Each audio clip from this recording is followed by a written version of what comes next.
Nanay mga resita sa ako pagka January this year nagpa-laboratory ko balik minsan mo nung taas so naano ko i-adjust sa akong tambal itas na lang po kay Juan then pagka February meet ni si pastor niya to sa balay kay siya daw nga si Sir Noni na to.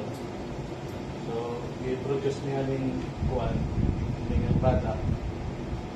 So, ako yun, sa una pa dyan, may kinang palit dyan, may mga inunani nga mga kinang naipag-din sa mga kuwa ganito. Lagi, nangingita lagi, kagawan lagi, o pamasin. So, wako'y alibyo, mga gihapon. So, kini nga product, since nag-inom ko February, pagka dyan, nagpa-laboratory ko, pero at tunga time, wala ko mag-diet or sa gibuhat na ako para mukos o sa akong kanang sakit. Wala ko nabag-o. At gani, mindako pag yung samot. So, nakurat ang doktor, pagsulod pa dyan ako, nakurat siya, susunod, nakuha naman yung samot, sir.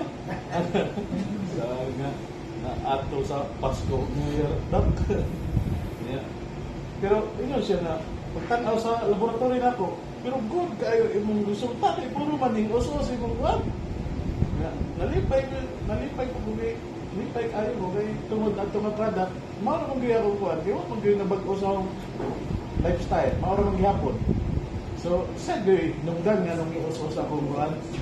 So matong pagkahurot mangita gyud may asa may mo palit kay si pastor na nagtawag ko ni pastor ngari lagi ko ng distribuyer. So mura magnadugay ito kay matong nangyari may kay ang asawa nakakita ng diri ani niya matong nangutana siya ng serlito nga nganong nangay infinite nga mag-open ko no kuan diri so mo to nga padayon yun ani siguro maka-schedule po glab basig mawa na ni